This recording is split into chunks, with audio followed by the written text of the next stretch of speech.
Les geishas sont mystérieuses. Ce sont des artistes et dames de compagnie qui consacrent leur vie à la pratique artistique. Et les geishas ne sont pas des prostituées. Après, il y a peu de métiers où on doit préciser. C'est bizarre. Jongleur ou trapéziste artistique et personne ne confond. Cette précision est louche. Bref, elles sont mystérieuses. Elles vivent dans le quartier de Gion, à Kyoto. Il y en avait 17 000 dans les années 80 et il n'y en a plus que 200. Donc on va essayer de trouver la dernière geisha.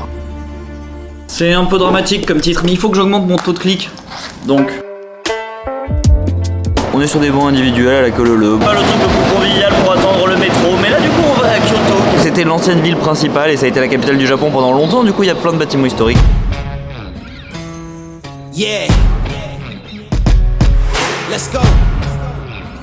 We just gotta go. Bien, voilà à Kyoto. On voulait aller visiter un musée, mais apparemment mon frère nous a fait passer par un petit pont sur lequel il était censé y avoir des geishas. C'est des femmes japonaises maquillées qui sont là pour distraire les hommes. Et apparemment essentiellement jouer au domino, c'est pas chaud l'ambiance. Mais là malheureusement il n'y en a pas pour l'instant, je pense qu'il est trop tôt, on verra ce soir. Après c'est à la japonaise, donc l'ambiance est quand même bourrée de règles. Apparemment il faut pas les prendre en photo. Ça c'est les maisons dans lesquelles elles vivent. Enfin là c'est un restaurant, mais dans ce genre de maison elles vivent. Dans celle-là peut-être. On viendra ce soir pour les voir, mais c'est sympa Kyoto pour l'instant. C'est des plus petites maisons et tout, c'est un peu traditionnel, il y a des petits temples dans la rue. Si on prend pas la route principale, on peut marcher au milieu des temples. Ça donne une ambiance toute paisible, toute calme.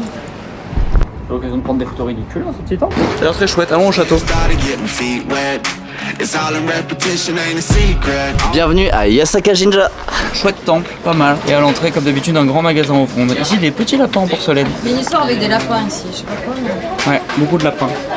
Beaucoup de lapins ici. Et c'est sympa parce qu'il y a beaucoup de petits temples comme celui-là, du coup chacun peut avoir le sien. Il y a beaucoup de filles déguisées en geisha qui viennent se prendre en photo. Bon, en vrai, toute cette histoire est plus un point photo et photographe qu'un vrai temple, qu'un endroit religieux, mais c'est très sympa, c'est joli. Maintenant, on va au marché.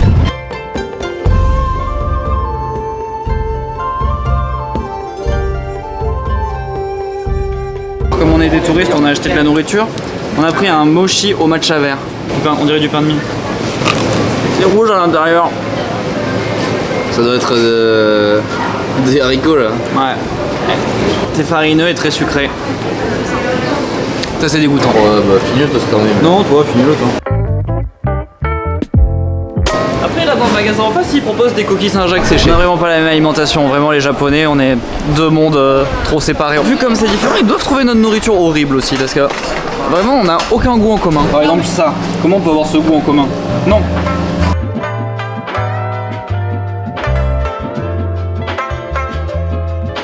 Après, ils ont un très bon choix de magnettes. Par exemple, le magnette œuf, après il coûte 10 balles, mais bon, on peut aussi avoir un magnette saucisse. Aussi, sinon, ce marché est super, hein. C'est une grande allée couverte. C'est assez vaste et il y a plein de marchands, même des locaux qui viennent acheter. C'est pas uniquement un truc à touristes. Après, pour manger japonais et tout essayer, ici c'est un bon endroit. Parce qu'on peut faire le tour des stands, acheter un petit peu à chacun. Et du coup, on peut assez facilement avoir mangé des tempura, des beignets, des boulettes de poisson, éventuellement même des espèces de légumes vinaigrés pour les plus aguerris. Mais après, du coup, comme ça, on a goûté toute la cuisine japonaise, c'est pas mal.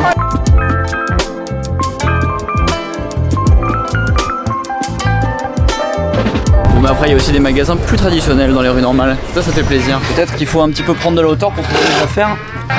200 €. 200 €. C'est une belle pièce. Et à 200 € c'est un coup dur.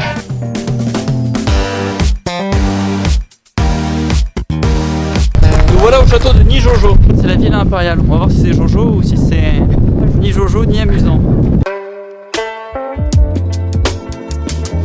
Il y a un chouette jardin japonais. C'est le palais principal, c'est interdit de prendre des photos. Voilà à quoi ça ressemble dedans. Pas la folie non plus. Yeah. 18 h. Donc voilà sur le pont des geishas. Mais là il y a beaucoup trop de touristes, je pense qu'il va y avoir aucune geisha. On en a croisé une sur le trajet, voilà.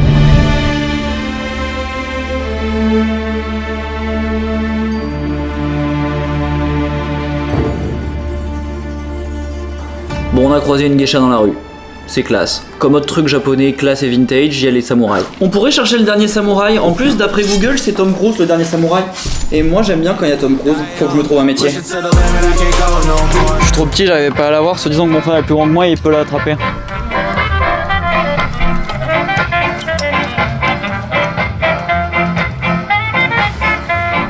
Voilà, on peut continuer à regarder les items à notre hauteur. Merci mon frère.